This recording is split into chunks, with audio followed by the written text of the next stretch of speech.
Hello friends, welcome to the के2आर तंत्र। So आज हम लोग डिस्कस करेंगे नर्सिंग एजुकेशन में एजुकेशनल मीडिया चैप्टर में टाइप्स ऑफ एविएट्स में टाइप्स ऑफ डायग्राम क्या होते हैं एंड टाइप्स ऑफ चार्ट। इसमें हम लोग types of diagram and types of chart जो है उनको डिटेल में डिस्कस करेंगे।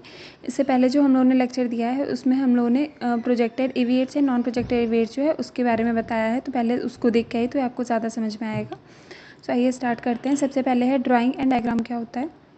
सो diagram are the graphic organizers होते हैं used to organize information and present ideas visually. मतलब डायग्राम्स क्या होते हैं, ग्राफिक मतलब ग्राफिक ऑर्गेनाइजर्स होते हैं जिसमें हम लोग जो है कोई भी इन्फॉर्मेशन जो होते हैं उसको विजुअली प्रेजेंट करते हैं। They can be used by instructor while teaching और बाय स्टूडेंट। मतलब ये किसी टीचर के द्वारा भी यूज़ किया जा सकता है और जो स्टूडेंट है उनके द्वारा भी यूज़ किया जा सकता है। वाइल टेकिंग नोट्स हो गया, कंप्लीटिंग असाइनमेंट्स हो गया उस टाइम पे। Then diagrams are versatile learning strategies that can be incorporated into lessons across disciplines and grade levels and they often help student who are visual learners। जो visual learners होते हैं उन student की काफ़ी हेल्प करते हैं diagrams हो गए।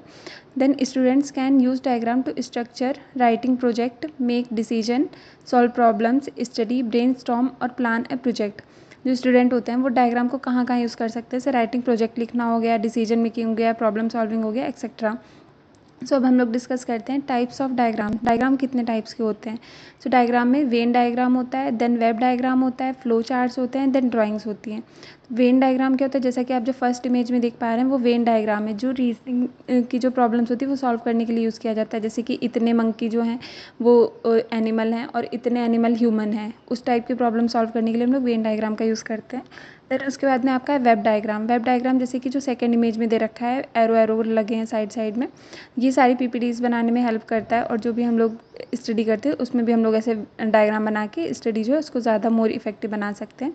देन आपका था फ्लो चार्ट्स, जैसे कि जो लास्ट इमेज ब्लैक वाली इमेज है उसमें दे रखा है, जैसे ऊपर है, देन उसके बाद फिर एरो, फिर देन नेक्स्ट है, उसके बाद फिर एरो, फिर ऐसे वो आपका आता है फ्लो चार्ट्स में, जो जैसे ग्लाइकोलिसिस साइकिल में यूज़ करते हैं। देन उसके बाद में ड्राइंग्स तो आप सबको बताइए। सो नेक्स्ट हम लोग डिस्कस करते हैं चार्ट्स क्या होते हैं। The chart is a visual aid that depicts pictorial and written की information in a systematic way to summarize. Charts क्या होते हैं, विजुअल एड होते हैं जिसमें हम लोग क्या करते हैं, कोई भी पिक्टोरियल एंड रिटन की इन्फॉर्मेशन जो है उसको डालते हैं, इन अ पिक्टोरियल फॉर्म में डालते हैं। ठीक, इन ए सिस्टमैटिक वे टू समराइज मतलब उसको सिस्टमैटिक वे में डालते हैं। समराइज करने के लिए हो गया, कोई भी टॉपिक कंपेयर करने के लिए हो गया, कॉन्ट्रास्ट करने के लिए हो गया, इसके लिए हम लोग यूज़ करते हैं। एग्जाम्पल में क्या है, एनाटॉमिकल चार्ट्स हो गए एंड फिगर्स हो गए, डायग्राम्स हो गए, etcetera. Chart is a simple flat pictorial display. Chart क्या होता है, सिंपल पिक्टोरियल फ्लैट डिस्प्ले होता है जिसको हम लोग यूज़ करते हैं अप्रोप्रिएटली। देन है features of a good chart. तो features of a good chart के क्या होते हैं, it should be sufficiently large to be seen easily. मतलब ये क्या होना चाहिए, सफिशिएंटली लार्ज होना चाहिए टू बी सीन ईजिली। ठीक है। Then it should be clear होना चाहिए, सिंपल होना चाहिए and not over crowded with facts. मतलब सिंपल होना चाहिए, ज़्यादा ओवर क्राउडेड नहीं होना चाहिए। इट शुड बी अट्रैक्टिव होना चाहिए and should tell about the theme in detail. Attractive होना चाहिए, थीम जो है उसको डिटेल में बताया। Then it should be symbols and words and have a few comparison. मतलब इसमें क्या होना चाहिए, सिम्बल्स होने चाहिए, वर्ड्स होने चाहिए and have a few comparison होना चाहिए थोड़ा सा। Then it should highlight the main point जो है उनको हाईलाइट करे। Should be strong enough to stand rough use. And purposes में क्या आएंगे, to visualise an item it is otherwise difficult to explain only in words. मतलब सिर्फ words में एक्सप्लेन करना थोड़ा डिफिकल्ट हो सकता है, तो इसके लिए हम लोग जो पिक्टोरियल फॉर्म में चार्ट जो उनको यूज़ कर सकते हैं। Then to highlight important points जो होते हैं उनको हाईलाइट करने के लिए। To provide outline of materials covered in presentation. Presentation में आपकी जो मेन आउटलाइन है उनको समझाने के लिए हम लोग जो है चार्ट का यूज़ कर सकते हैं।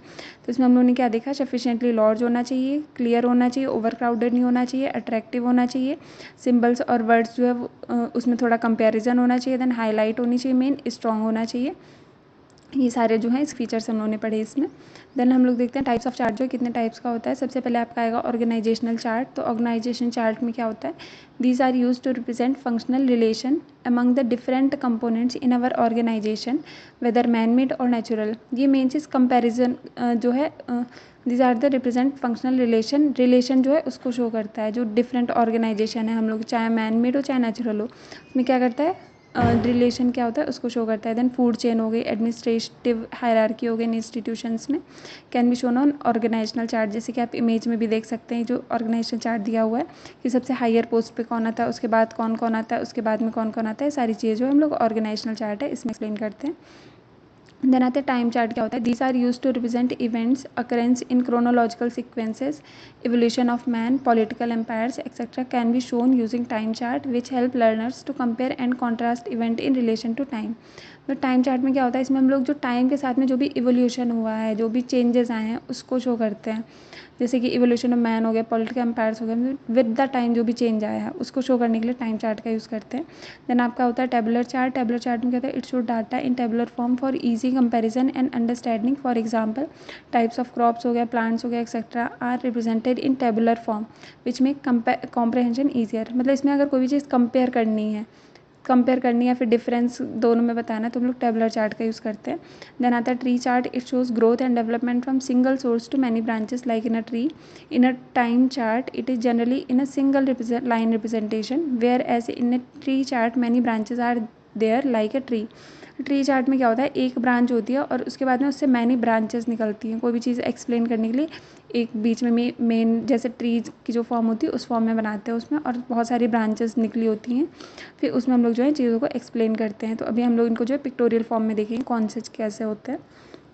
तो जो सबसे पहला है वो आपका आता है टाइम चार्ट। जो फर्स्ट इमेज है वो आपकी टाइम चार्ट की है, दूसरी वाली जो टेबुलर फॉर्म में है, जो थर्ड वाली है वो आपकी ट्री फॉर्म में है। तो जैसा कि आप देख सकते हैं टाइम चार्ट में सिंगल लाइन में, टेबुलर फॉर्म में टेबल फॉर्म में होता है, एंड जो ट्री चार्ट है उसमें एक उससे मैनी सारी ब्रांचेस जो है वो निकली हुई हैं। ये आपका ट्री चार्ट हो गया। देन हम लोग डिस्कस करेंगे स्ट्रीम चार्ट क्या होता है। तो it is opposite to tree chart where in may branches many branches जो है come together to converge into a single stream। for example many rivers like Yamuna fall in Ganga which then flow down to fall in a sea। इस stream का मतलब क्या है, उसमें tree chart में क्या था, एक ब्रांच से मैनी ब्रांचेस निकल रही थी, और इसमें उसका जस्ट अपोजिट है, मैनी ब्रांचेस से मिलके एक ब्रांच बन रही है, जैसे कि रिवर्स में होता है फिर वो सीज में जाती है। तो ये आज हम लोग का टॉपिक था। तो थैंक यू गाइज़। अगर आपको मेरा टॉपिक जो है पसंद आया हो तो please like share and subscribe कीजिए, एंड जुड़े रहें चैनल से नेक्स्ट टॉपिक के लिए। Thank you.